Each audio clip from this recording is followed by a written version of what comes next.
Yeah, I beat Xenosaga like last week and I'm already making a Xenosaga spoiler video. I have thoughts, so deal with it. Spoilers for the entire Xenosaga series as well as Xenoblades 1 and 2, and I don't know, I've predicted Future Connected very well so far, so maybe spoilers for that. I don't know. Anyway, I was looking over KOS-MOS' appearance in Xenoblade 2 to see if there were any other Easter eggs or references that I'd missed the first time, and obviously there were. Namely, all of her blade skills are references to things she can do in the original series that I just didn't realize they were directly referencing something because, well, I hadn't played the entire game yet. Like, oh wait, she uses the Hilbert effect for something, I know what that is. Her big attack is X-Buster. That's a really big deal, there's a reason they ripped it off for Fiora's Final Cross. That kind of thing. But then, I looked up her concept art in the art book, and it actually got kinda interesting. Because, among that, like among the normal concept images you would expect to see, there's a little info card. And, yeah. That's a remake of an info card from Xenosaga Episode 3 concept art about KOS-MOS version 4.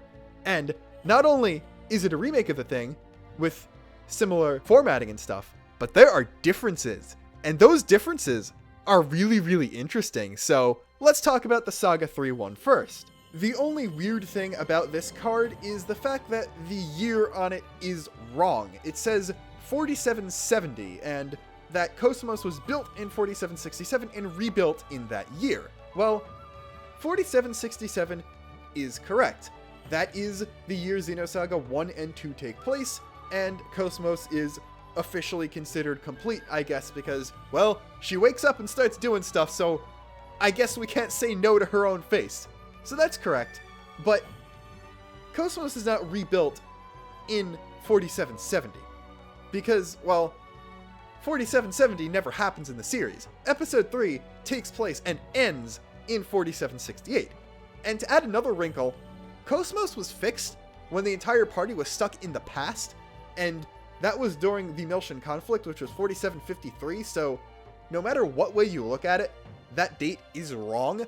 I'm guessing that maybe the time skip in between 2 and 3 was supposed to be a bit longer in conceptualization, but either way, that date is incorrect, but everything else is interesting. Since this is version 4, it's not depicted as her being made by Vector, because Vector only made up through version 3. Version 4 was basically a patch-up job after she got almost completely destroyed by T-elos in their first fight. So, she is listed as Shion Uzuki and Hakase Factory Maid.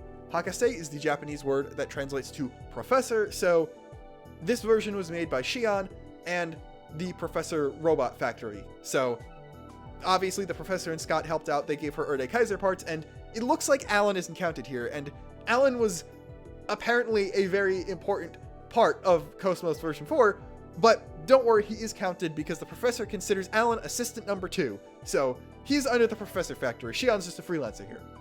Anyway, we get a bit of information we already knew about. So, codename KPX.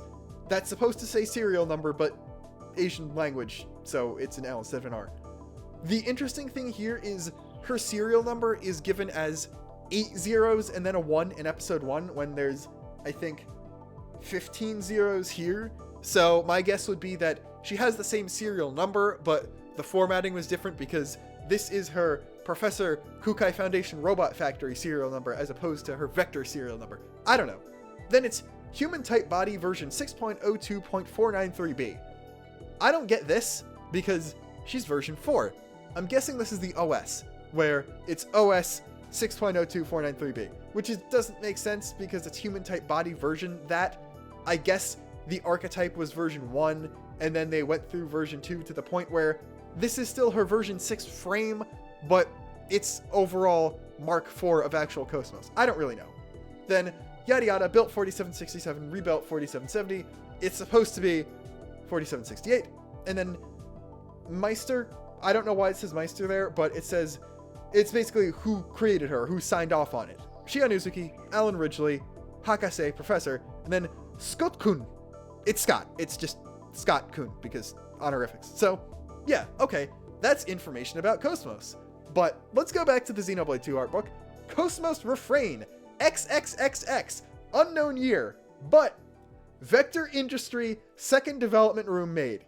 Codename KPX, serial number 1501.2, human type body version 6.02.493D, built XXXX by Shion Uzuki and Alan Ridgely alone.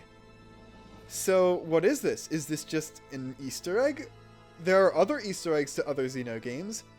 There's a piece of Praxis in theory in swimsuits, and Praxis's head water balloons have the Granada Galactic Group logo from X in it, but that's just because the same person who designed Praxis also designed the armor from that manufacturer. So let's just pretend for a little bit that this KOS-MOS refrain information is canon to Xenosaga in some way, that there is a version of KOS-MOS developed by Shion and Alan after the end of the game, because her serial number is higher and her body version is D instead of B. Well, let's just think about a couple things, because first off, that implies that the Elsa got to Earth and, like, met KOS-MOS when she was drifting out in space there, which, kind of a big deal. The other thing is, Vector still being a thing. Yeah, Wilhelm's gone, but, like, the Elsa and the Damarung are the only things that we know as a fact are still around. I think there is a scene of someone talking to Helmer in a video chat in the ending, so I guess he, and by extension Second Miltia, are still okay to some degree, but, like, Scientia and Momo are still working on that new network to connect everything without the UMN, so it's not like we're going to be able to hear from whatever of the Federation is left. You got the Elsa and you got the Damarung. They might be in communication in some way, so, if anything, Miyuki and Togashi, they're still in the Damarung. It makes sense that Vector's second division is still around, that Vector is still around when their ship that's the size of Lebanon, that's canon, is there. So Vector the company can survive with the new CEO, even if Wilhelm was the CEO from its founding 4,000, 6,000, however many years ago. Then there's the fact that she seems to have skipped a letter in version. She went from B straight to D with no C in sight. Does that mean that there was potentially an unofficial C developed by someone else? I don't know. There could be. Ooh. Also, I don't know why they're listed as second R&D instead of first R&D, which they were. Maybe they just wanted to throw Miyuki a bone. Or it's possible that it isn't second development room being English for second R&D division, and that it was actually the second development room, as in she was developed on the Elsa, as opposed to wherever the previous versions were made, like on the Woglinde, I guess, or on the Damarung? Was it ever really explained explicitly where Shion and Kevin were developing her, like when Kevin died? I'm assuming it was on the Damarung, but I don't know. Digressions aside, then we also have, among the pieces of art that are a reward for beating both the main game of 2 and Torna, KOS-MOS and T-elos falling down towards Aurist with the World Tree in the background. I don't really know what they're doing. It looks like they're holding hands or something, but there's also, like, glowing around T-elos' hand, like she and KOS-MOS are splitting apart because they fused together at the end of Saga 3. But just think about, for a second, KOS-MOS falling to a planet space elevator. And then when you go back to the end of Xenosaga 3, which has KOS-MOS' broken torso drifting towards the planet, I'm not 100% sure if it's officially confirmed anywhere, but everyone's assuming that's Lost Jerusalem. If you look closely at the ending cutscene, there's a space elevator coming out of that planet. Now, you might just think, oh, of course there's a space elevator there. Fifth Jerusalem has a space elevator. It's not like humanity didn't get extremely high technology before they had to flee Earth. But, like, just think about it. Now, I'm not saying that Blade KOS-MOS was somehow developed by Shion and Alan or something like that. There are several possibilities. There is the literally everything is canon route, which is kind of unfortunate because it involves eternal recurrence happening anyway. Like, sure, Shion and Alan find Earth, they find KOS-MOS, they rebuild her into KOS-MOS Refrain. She has knowledge beyond knowledge or something, and then just kind of everything gets reset again. Earth gets reset so that all of Earth history happens again through the 21st century. Then Klaus screws things up with the Zohar. Zohar's discovered the same way again, because of course it is. Then Class screws things up. Then Xenoblade 2 happens. KOS-MOS was like a robot on the station at some point and got co-opted into a blade, and that's where she got her extra knowledge. And Estelle is just the latest in a line of Maidens of Mary. I don't know what T-elos is doing there and how they got split. Maybe it's weird because I know as a fact it is confirmed that, like, oh, Mary's consciousness resides and is one with KOS-MOS at the end. She is Mary and not Mary and KOS-MOS at the same time. T-elos is gone. So maybe she was just like, all right, T-elos, you can have this. Just, you could be on yourself, your own personality, free at last from Mary and I, who we're just kind of chilling. We're cool with each other. So I don't know about that. I don't really think everything is canon is a good approach, but I like this version of KOS-MOS exists in Xenosaga canon. We're just shown a tidbit of her. But before I get into that, let's look at some of the other Easter eggs first, because there's a lot about these characters. Like, oh yeah, KOS-MOS comes out of the same vector development bed from before, and that's interesting. And then obviously there's that thing. T-elos has an axe that's based on a vessel of anima. That's cool, yeah.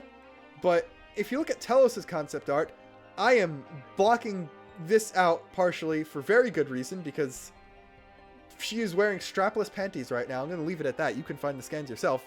Even her heels are vector branded. Her core crystal actually has 3 parts, which makes it look sort of like the Trinity processor, which is interesting. But there's also the idea that it's T-elos Refrain and KOS-MOS Refrain. They're both Refrain versions. So if KOS-MOS Refrain was developed by Xion and Alan, I see no reason that T-elos Refrain was also not developed by Xion and Alan. There's no card like this for her, though, unfortunately. So are T-elos Refrain's glasses just an extra pair of Xion's? She's like, ah, yes, I want to look even more sadistic this time. Ah, what would do to help that? I have to use an axe, not a whip, so that's out of the picture. Ooh, what if I wore glasses? Xian's like, oh, here, yes, T-elos. I don't really have to wear them for my vision, so there's no prescription, but you can use these. T-elos is like, ah, yes, I won't completely destroy you this time. So that's pretty funny. Then also, T-elos' gun but comically small is just one of my favorite things in general, just because it's a comically small gun. That's also from Xenosaga 3. That's her Magdalene 16, which there is a texture implying that it's a 19mm gun, so I don't get why it's called Magdalene 16, but whatever. There's also a Vector Arms developed only for T-elos Refrain. Sure, I don't see why not. There's also, I don't remember where on her it shows up, there is a Testament Rip texture that exists, so there's a reference to the Testaments too. Oh god! T-elos could become a Testament, probably. That didn't occur to me until just now.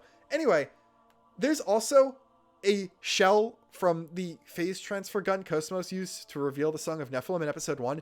That exists as a cartridge for the Magdalene 16 pistol, so sure, okay, just throw that out there. I mean, I guess if KOS-MOS has the X-Buster, and if Refrain is presumably built off of version 4, then KOS-MOS is really powerful. She does not use her phase transfer cannon, though. That is the thing, because I guess because she looks like version 1, so she doesn't have the ability to open her shirt to do that. Anyway, going back to Xenosaga, remember that one scene in episode 1 where Nephilim's like, ah yes, this might happen if you screw things up, Xion, and then it's KOS-MOS and Udu fighting and destroying the galaxy? KOS-MOS Refrain looks like version 1.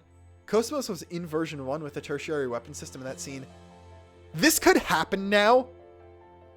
So, yeah, there's all that. But, just picture me this. It's kind of hard to explain perfectly, but what if somehow the Earths from the Xenoblade 2 universe and the Xenosaga universe were either merged or were the same? It wouldn't really make much sense because of the conduit being a thing, but what if the conduit is a Zohar emulator and not the actual Zohar? I don't really like that. It wouldn't make too much sense. If you go back to Eternal Recurrence, just have, oh, Xenosaga 6 is the Saviorite War, and that just happens millennia after a recurrence or Earth's technology getting reset. Maybe Earth's technology isn't reset entirely. All we know is that the United States existed, and that a year in the 2000s existed. Maybe the Elsa gets back to Earth. It reforms society on Earth somehow. I guess the Damarung gets there at some point too. And then they just kind of pick up where they left off, start years again from one. Some things are similar, like there's still a United States, there's still a Kenya, there's still a Lake Turkana, I guess, too, for the Zohar to be discovered at. And stuff just kind of advances on from there. Udu's just kind of looking down like, guys, you know you stopped Wilhelm. I'm okay with you not doing another Eternal Recurrence, but if you insist, just do it. Something like that. I don't really know. I still like the idea of KOS-MOS just kind of being out there. Or, what if the Elsa and the Damarung get back to Earth, they reform society and all that, then a threat from outside happens. People from the rest of the Galaxy Federation get there, perceive the Earthlings as enemies taking over Lost Jerusalem, start a fight, some of those guys are the Saviorite rebels, war happens, history repeats itself, Xenoblade Chronicles 1 and 2. What about that? But my favorite idea is that some dimensional wonkiness happened because of multiple Zohars going off at the same time. We know as a fact that there are multiple lower domains. There's only one upper domain in the Xenosaga cosmology, but there are other Udus. Udu is just one being from the upper domain, and there are multiple lower domains, which means there's a Xenosaga multiverse. And I don't think it would be too big a stretch to say that, at least on paper or in the minds of the developers, Xenoblade and Xenogears take place in some of those universes. And Zohars are just a thing that happens that can connect multiple lower domains to each other and draw in energy from the upper domain to power themselves. Again, there is A-wave existence in Gears. It acts different from Udu, so same multiverse, different people from the same upper domain. That's pretty easy to think about. But just picture this. This is what I'm going to leave you with because you're going to like this. If you follow me on Twitter, you've probably seen this already. Picture the end of Future Connected. Don't care what happens to Melia. I mean, I care about what happens to Melia, but that part is irrelevant for this. At some point, we get a confirmation that the new universe Shulk created was actually Xenoblade 1 people and the corpse of Bionis being brought to Aures, to Xenoblade 2 Earth. So, whatever, sure, that happens. End of the game, post-credit scene. So, not connected to any of the Melee stuff. We just get someone reporting. This is on the Xenoblade 1 side. They don't even have to meet the Xenoblade 2 people. We just need to know that, like, hey, there's a space elevator on the planet. Someone gets an indication, probably at New Colony 9, a strange, small, unidentified object has entered the atmosphere. Shulk's like, oh heck, oh darn, it crashes down somewhere, doesn't really matter where, and Shulk takes Junks out to go see it. Oh no, what's this? It appears to be a very damaged Machina woman's torso. Shulk, oh no, I hope we can save her. Takes her back to Colony 9, he and Leonata work on her, manage to keep her alive. And the next day, this is the important part because there's another cool fan service thing in here. He comes to visit her in whatever room she's staying in. It's early in the morning. Knocks on the door. Good morning. Can I come in? No response, so he opens the door. Now, keep in mind, we see flashes of blue, but we don't see her face or what she actually looks like at any point. And he starts to talk to her. I'm glad to see you made it through. I'm glad you're alive. I didn't think we'd be able to save you there for a minute. You sure took a lot of beating. You don't look like any Machina I know. Machina? What is Machina? Oh, are you not a Machina? Are you a Homs that was converted to a face then?